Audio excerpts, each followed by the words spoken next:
افسانوی روایت سے انحراف اور انگارے کا تجزیاتی مطالعہ۔ تمہید۔ اردو افسانے نے جس برق رفتاری کے ساتھ تشکیلی اور تعمیری دور کو عبور کیا ہے، اس کی اہم وجوہات میں سے ایک بڑی وجہ یہ بھی ہے کہ اس نے دیگر ترقی یافتہ زبانوں کے افسانوں سے بھرپور استفادہ کیا۔ یہ استفادہ براہ راست بھی رہا اور بالواسطہ بھی۔ 1932 میں پروفیسر محمد مجیب کا افسانوی مجموعہ کیمیا گر اور دوسرے افسانے اور احمد علی کا مرتبہ مجموعہ انگارے اردو افسانے کو ایک نئی کروٹ دینے کے لیے بنیادیں فراہم کر چکے تھے۔ خصوصاً انگارے کی اشاعت سے اردو افسانے نے اپنے فنی اور فکری احاطہ کو بڑی حد تک وسیع کر لیا۔ رومانی افسانہ نگار، جن کا اسلوب بیان افسانے کے قاری کو وقتی مسرت و انبساط میں مبتلا کیے ہوئے تھا، وہ اب کھلی آنکھوں سے مسائل کی طرف دیکھنے لگے۔ اصلاحی مکتبہ فکر کے افسانہ نگاروں نے بھی اپنا مبلغانہ انداز اور وہ انداز تخاطب اس کو تبدیل کیا، بدلا۔ شاید یہ کہنا زیادہ مناسب ہو کہ اس مجموعے کی اشاعت یعنی انگارے کی اشاعت نے فن اور فکر کے بدلتے ہوئے رجحان میں شدت پیدا کر دی تھی۔ مقصد: سماجی، اقتصادی اور سیاسی حالات اور بدلتے ہوئے افکار اردو افسانہ کو نئے موضوعات سے روشناس کرا رہے تھے۔ فن کا معیار بھی بلند ہو رہا تھا۔ ملک کے عصری مسائل تجزیاتی زاویہ نظر سے دیکھے جانے لگے تھے۔ فرائڈ کے نفسیاتی مطمع نظر کے زیر اثر افسانوں میں شعور و لاشعور کی کشمکش اور جنسی مسائل کو موضوع بنایا جانے لگا تھا۔ زمیندار، تعلقہ دار اور سرمایہ دار کی مخالفت اردو افسانہ کے آغاز سے ہی موجود تھی، مگر رفتہ رفتہ مارکسی خیالات کے تحت سخت الفاظ میں نکتہ چینی کی جانے لگی تھی۔ سیٹھ ساہوکاروں اور مذہب و سماج کے ٹھیکیداروں کے مظالم بھی بیان کیے جا رہے تھے۔ محنت کش کسانوں، مزدوروں کی حمایت، غریبوں بے کسوں سے ہمدردی اور مساوات کا پیغام بھی عام ہو رہا تھا۔ لیکن یہ سب جس رفتار سے ہو رہا تھا، اس سے نوجوان فنکار، خاص کر وہ حساس افسانہ نگار جو علوم جدید سے آراستہ ہو کر ادب کے میدان میں داخل ہو رہے تھے، وہ مطمئن نہیں تھے۔ وہ موجودہ مسائل کو وسیع تناظر میں دیکھ رہے تھے۔ ان کا کہنا تھا کہ اندھی عقیدت پسندی، مصلحت اندیشی، بیجا تصنع اور تکلف معاشرے کو گھن کی طرح چاٹ رہا ہے۔ لہٰذا انہوں نے اس کے خلاف افسانوی مجموعہ انگارے کے ذریعے سخت احتجاج کیا۔ اس انقلابی عمل نے ادب کی بہت سی قدروں کو زیر و زبر کر دیا۔ موضوع اور تکنیک دونوں ہی لحاظ سے اردو افسانہ میں تبدیلی آئی، اور یہ تبدیلی بعد کے افسانہ نگاروں کی ایک عام اور مقبول طرز بن گئی۔ اس طرح اس سبق کا مقصد انگارے کے ذریعے اردو افسانہ میں ہونے والی تبدیلیوں سے واقف کرانا ہے۔ باغینہ لہن کے اسباب۔ انگارے نومبر 1932 میں نظامی پریس لکھنؤ سے شائع ہوا۔ اس میں 5 افسانے سجاد ظہیر کے اس ترتیب سے شامل تھے: نیند نہیں آتی، جنت کی بشارت، گرمیوں کی ایک رات، دلاری، پھر یہ ہنگامہ۔ احمد علی کے 2 افسانے بادل نہیں آتے، مہاوٹوں کی ایک رات، محمود الظفر کا افسانہ جمع مردی، رشید جہاں کا افسانہ دلی کی سیر، اور انہی کا ایک مختصر ڈرامہ پردے کے پیچھے اس میں شامل تھا۔ اس مجموعے کے مصنفین نے اپنے افسانوں کا موضوع عصری سماج اور اس کی گھناؤنی ذہنیت کو بنایا تھا۔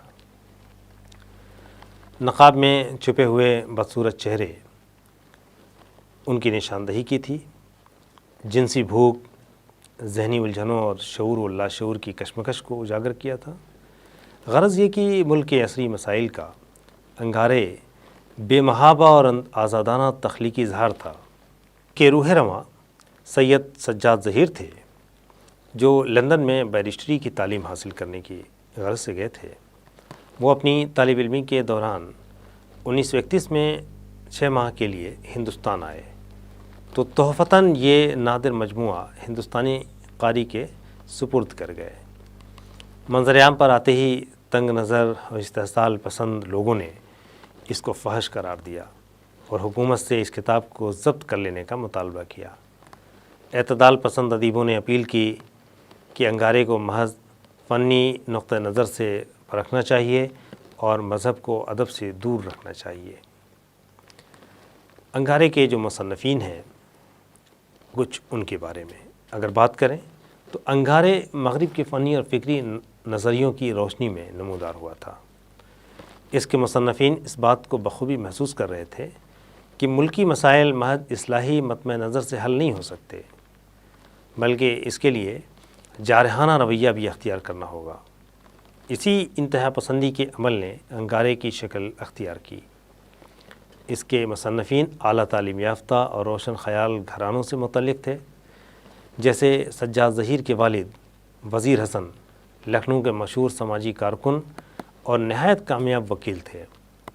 کرسچین کالج میں تعلیم حاصل کرنے کے دوران اناتول فرانس اور بٹینڈر رسل سجاد ظہیر کے محبوب ترین ادیب تھے۔ لکھنؤ یونیورسٹی سے ہی بی اے کرنے کے بعد جب وہ اعلیٰ تعلیم کے لیے لندن روانہ ہوئے تو مارکسزم کے مطالعے میں مصروف تھے۔ سوئٹزرلینڈ میں فرانسیسی زبان و ادب کا مطالعہ کیا اور آکسفورڈ سے بیرسٹری کا امتحان پاس کیا۔ انہوں نے ڈنمارک، جرمنی، آسٹریا اور اٹلی کی سیاحت کی۔ انگارے میں شامل 5 افسانے یورپ کی اسی کھلی فضا میں خلق کیے گئے۔ احمد علی نے دہلی، لکھنؤ اور علی گڑھ مسلم یونیورسٹی میں تعلیم حاصل کی۔ انگریزی ادب میں ایم اے کیا۔ وہ ملک کی مختلف یونیورسٹیوں میں انگریزی ادب کی درس و تدریس سے وابستہ رہے۔ رشید جہاں گرلز کالج علی گڑھ کے بانی شیخ عبداللہ کی بیٹی تھیں۔ آزادی اور روشن خیالی ورثے میں ملی تھی۔ وہ پہلی مسلم خاتون تھیں جنہوں نے دہلی سے MBBS کرنے کے بعد میڈیکل پریکٹس شروع کی تھی۔ محمود الظفر نے انگریزی ماحول میں آنکھ کھولی، اعلیٰ تعلیم آکسفورڈ میں حاصل کی، سماجی کارکن تھے۔ انہوں نے رشید جہاں سے 1934 میں شادی کی۔ سجاد ظہیر انگارے کے محرک ہی نہیں بلکہ اہم افسانہ نگار بھی ہیں، اس لیے ان پر تفصیلی گفتگو کرنے سے پہلے مجموعہ میں شامل دوسرے افسانہ نگاروں کا جائزہ لینا بہتر ہوگا۔ جہاں تک احمد علی کی بات ہے تو احمد علی کا افسانہ بادل نہیں آتے اوریانی سے قطع نظر بیانی انداز کا اچھوتا افسانہ ہے۔ یہ افسانہ داخلی خود کلامی کی تکنیک پر منحصر ہے۔ افسانہ نگار نے اس میں ایک ایسی عورت کی ذہنی حالت پر روشنی ڈالی ہے جس کی شادی اس کی مرضی کے بغیر بظاہر ایک نیک اور پرہیزگار مولوی سے کر دی جاتی ہے جو یقیناً جنسی لذت پرستی کا شکار تھا۔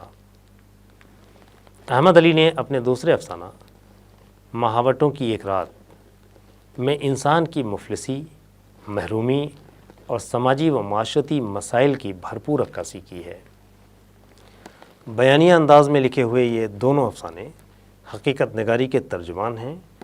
ان دونوں افسانوں کا مواد انہوں نے سماجی زندگی کے مختلف گوشوں سے حاصل کیا ہے، جہاں مذہب، سیاست، سماج اور اخلاق کے نام پر ریاکاری ہوتی ہے، جنسی آسودگی حاصل کی جاتی ہے۔ انگارے میں ایک افسانہ ڈاکٹر رشید جہاں کے شوہر محمود الظفر کا ہے۔ اس کا عنوان ہے جمع مردی۔ یہ افسانہ انہوں نے انگریزی میں لکھا تھا جس کو سجاد ظہیر نے اردو کے قالب میں ڈالا۔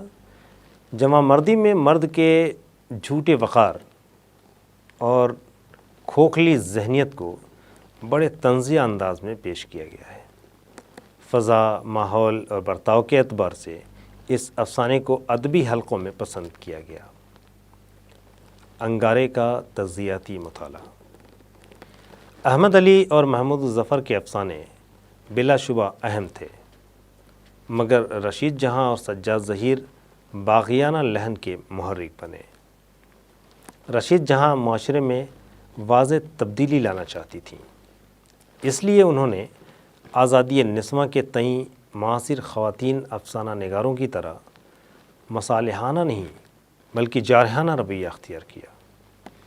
افسانہ دہلی کی سیر میں انہوں نے عورت کی ازدواجی زندگی، اس کی تنہائی اور بے بسی کے خلاف احتجاج کرتے ہوئے اس کی گھٹی گھٹی زندگی اور مرد کے حاکمانہ رویے کو اجاگر کیا ہے۔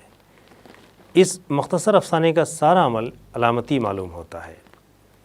دلی ریلوے اسٹیشن کے پلیٹ فارم پر ایک برقع پوش عورت اپنے سامان کو سنبھالے بیٹھی ہے اور اپنے آپ کو متعدد مردوں کی نگاہوں سے بچانے کا جتن کر رہی ہے۔ اس کا شوہر اپنے کسی دوست کے ساتھ باہر جاتا ہے اور وہاں سے کھانا کھا کر واپس آتا ہے اور بیوی سے دریافت کرتا ہے کہ اگر تمہیں بھوک لگی ہو تو تمہارے لیے کچھ پوری وغیرہ لے لوں۔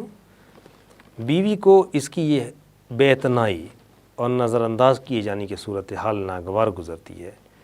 وہ نہ صرف کھانے سے انکار کر دیتی ہے بلکہ دلی کی سیر سے بھی برابری کے اس تصور اور باعزت برتاؤ کے اس احساس کو پہلی بار رشید جہاں نے نہایت خوبی سے اجاگر کیا ہے۔ یہ عزم ان کے ڈرامہ پردے کے پیچھے میں بھی نظر آتا ہے۔ ایک ایکٹ کے اس ڈرامے میں دو مرکزی کردار آفتاب بیگم اور محمدی کے ہیں۔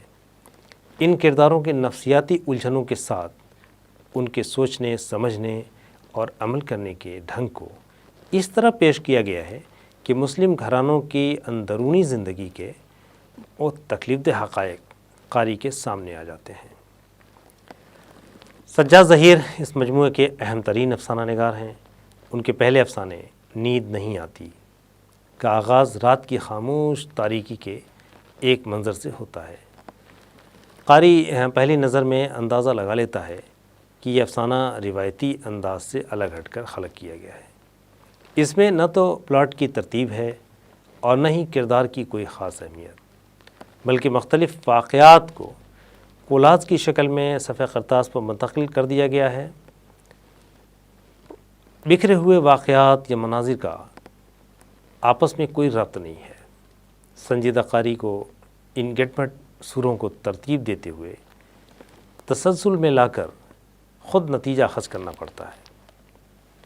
مختلف نوع واقعات سے گھلے ملے پیکر خلق کرنا اور پھر ان پیکروں کو کسی ایک حاوی پیکر میں ضم کرنا بلا شبہ اردو افسانے میں ایک نیا فنی اور تخلیقی تجربہ تھا۔ جنت کی بشارت میں سجاد ظہیر نے اندھی عقیدت مندی، توہم پرستی، جدید علوم و فنون سے بیگانگی وغیرہ پر براہ راست ضرب لگائے ہیں، بجائے زہر سے بجھی ہوئی زبان کا استعمال کیا ہے۔ افسانہ گرمیوں کی ایک رات میں نہ صرف پلاٹ ہے بلکہ ارسطو کے عالمیہ پلاٹ کی طرح وحدت عمل اور وحدت وقت دونوں کا پابند پلاٹ ہے، حتیٰ کہ وحدت مقام تک کا بڑی حد تک التزام کیا گیا ہے۔ کہانی کا سارا عمل ایک پاک سے ہے، ایک سینما تک مرکزی کردار کی چہل قدمی پر محیط ہے جو کچھ واقعات پیش آتے ہیں، اسی سیر کے دوران رونما ہوتے ہیں، اور کہانی کا انجام بھی فیصلہ کن نوعیت کا ہے۔ دولاری ایک نسبتاً پرانی وضع کا افسانہ ہے جس میں پلاٹ وقت کے تسلسل کا تابع ہے۔ بظاہر یہ ایک سیدھی سادی بے سہارا لونڈی کی کہانی ہے جو شیخ ناظم علی کے گھر میں پرورش پاتی ہے اور ان کے بڑے بیٹے کاظم علی کے ورغلانے پر اپنا سب کچھ اس پر نثار کر دیتی ہے۔ لیکن جب اسے معلوم ہوتا ہے کہ کاظم کی دلہن آنے والی ہے تو وہ گھر سے غائب ہو جاتی ہے۔ کافی دنوں کے بعد کاظم کے ضعیف ملازم کے کہنے پر واپس آتی ہے۔ سبھی اس پر لعن طعن کرتے ہیں جیسے وہ برداشت کرتی ہے، لیکن جب کاظم اپنی ماں سے کہتا ہے کہ امی خدا کے لیے اس بد نصیب کو اکیلی چھوڑ دیجیے، وہ کافی سزا پا چکی ہے، تو اس کی قوت برداشت ختم ہو جاتی ہے۔ کاظم کے ترس کھانے سے دلاری کی انا کو ایسی ٹھیس پہنچتی ہے کہ وہ قابل رحم زندگی سے طوائف بن کر زندہ رہنا بہتر سمجھتی ہے۔ افسانوی ادب کی تاریخ پر غور کیا جائے تو یہی وہ زمانہ ہے جب فرائڈ کے نقطہ نظر کے تحت اردو میں نفسیاتی افسانے لکھنے کا رواج عام ہوا۔ اس مطمع نظر کو فروغ دینے کی پہل بھی سجاد ظہیر نے کی۔ انہوں نے جس طرح دلاری کے معصوم جذبات، غیرت اور حمیت کو اجاگر کیا ہے اور نفسیاتی نقطہ نظر سے اس کے طرز عمل کا تجزیہ کیا ہے، وہ اردو افسانہ کی تاریخ میں اس قسم کے مظلوم نسوانی کرداروں کے نفسیاتی مطالعہ میں سنگ میل کی حیثیت رکھتا ہے۔ پھر یہ ہنگامہ کا آغاز مذہب، عقل اور ایمان کی تعریف سے ہوتا ہے، جس میں یہ بیان کیا جاتا ہے کہ مذہب، عقل اور ایمان ایک اندرونی کیفیت ہے۔ اس منطقی بحث کا مقصد کیا ہے، یہ سوچنے سے پہلے ہی گومتی کے کنارے بنے ایک چھوٹے سے مندر، گھاٹ، بھیڑ، منتر، ڈبکیوں وغیرہ کا نظارہ اور پھر ان کے مسمار ہو جانے، کھنڈرات میں تبدیل ہو جانے، اس کا اشارہ بھی ملتا ہے۔ افسانے کا عنوان قابل توجہ ہے، جو غالب کی مشہور غزل دل ناداں تجھے ہوا کیا ہے، یہ قطع بند اشعار سے لیا گیا ہے۔ یہ کہنا مشکل ہے کہ سجاد ظہیر نے یہ عنوان محض خیال کی رو میں قائم کر لیا یا ان کے پیش نظر غالب کے شعر کی خیال انگیز معلومات تھی۔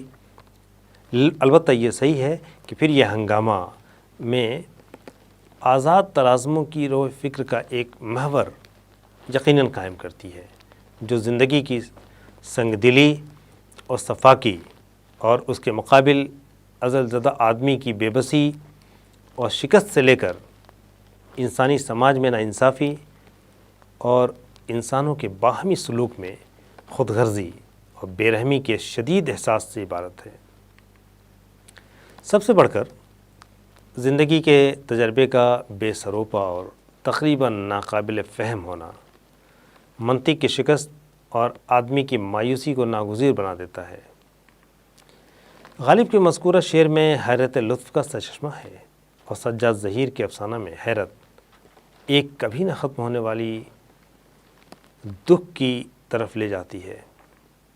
دلچسپ بات یہ ہے کہ افسانہ کا مجموعہ جو اس کا مجموعی تاثر بھرتا ہے، ہم تو اس جینے کے ہاتھوں مر چلے سے زیادہ قریب ہے۔ افسانہ میں در پردہ جو سوال ابھرتا ہے وہ اقبال کی نظم لینن خدا کے حضور میں کہ ان مصروں کی یاد دلاتا ہے کہ وہ کون سا آدم ہے کہ تو جس کا ہے معبود۔ بہرحال سجاد ظہیر نے جو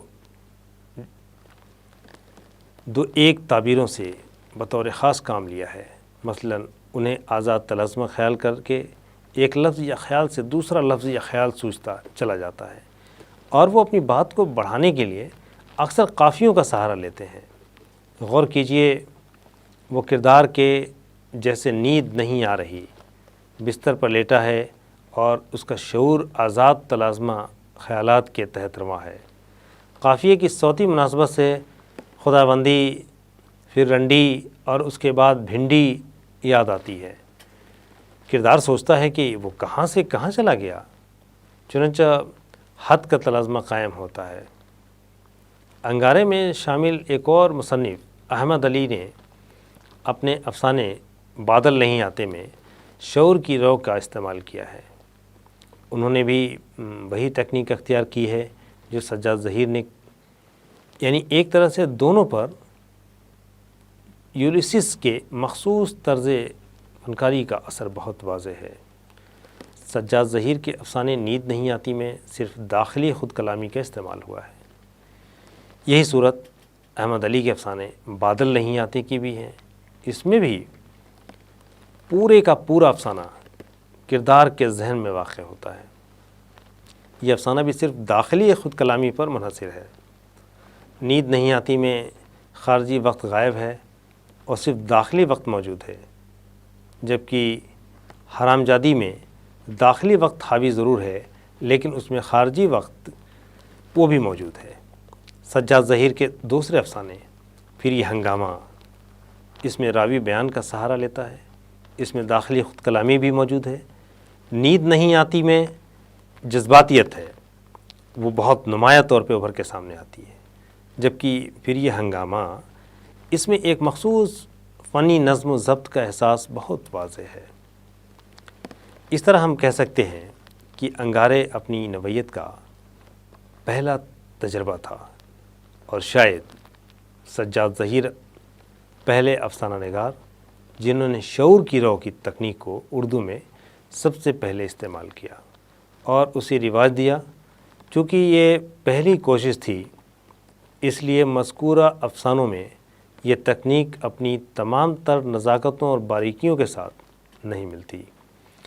پھر بھی فکری اور فنی دونوں نقطہ نظر سے مجموعے کے تمام افسانے تاریخی اہمیت کے حامل ہیں، کیونکہ ان افسانوں میں ان کی اشاعت کے بعد حقیقت اور تخیل، اصلاح اور رومان مل کر بے باک حقیقت نگاری کی بنیاد ڈالتے ہیں۔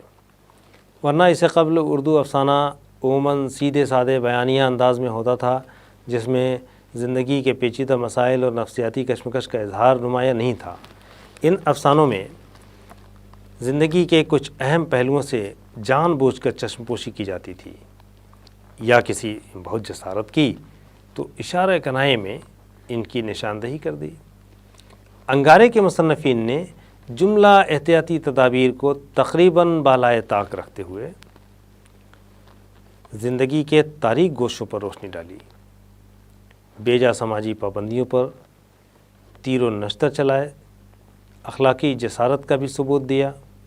افسانہ کے مروجہ انداز کو، جس میں پلاٹ اور کردار نگاری کو خاص اہمیت حاصل تھی، نظر انداز کرتے ہوئے افسانہ کی مغربی تکنیک کی راہ اپنائی۔ ان کی نظر میں پلاٹ اور اس کی ترتیب کو اولیت حاصل نہ ہو کر کردار، بلکہ کردار سے بھی زیادہ صورتحال کو مرکزیت حاصل تھی۔ انہوں نے طرز بیان مختصر مگر جامع اپنایا، جس میں محض معنی خیز اشاروں سے کام لیا اور درمیانی کڑیوں کو ملانے کا سلسلہ قاری کے سپرد کر دیا۔ اس تبدیلی کی وجہ سے اردو افسانے میں ہر قسم کے موضوعات پر بے باکی سے اظہار رائے کی دروازے کھل گئے، اور خارجی زندگی کے ساتھ ساتھ باطنی زندگی پر بھی خاطر خواہ توجہ دی جانے لگی۔ اس سے انکار نہیں کہ فنی اعتبار سے انگارے کے افسانے بہت پختہ نہیں ہیں، شاید اس لیے بھی کہ یہ محض فن کے اظہار کے لیے تخلیق نہیں کیے گئے، بلکہ سماجی اسباب و تلاش کرنے کے خصوصی مسلم معاشرے میں سفید پوشوں کے کردار کو طنز کا ہدف بنانے کے لیے خلق کیے گئے تھے۔ ان میں نعرہ انقلاب نہیں ہے، لیکن مذہب کے غلبہ اور حقوق کی پامالی کے خلاف بیداری اور احتجاج ضرور ہے۔ لیکن کیا یہ اہم بات نہیں ہے کہ اس کے مصنفین نے مستقبل کے لیے اردو افسانے کی سمت و رفتار کا تعین کر دیا، اور شعور کی رو کی تکنیک کو استعمال کر کے اردو فکشن کو کولاج، داخلی خود کلامی، منقول خود کلامی اور آزاد طرازم خیال جیسی فنی تدابیر سے معرف کرایا۔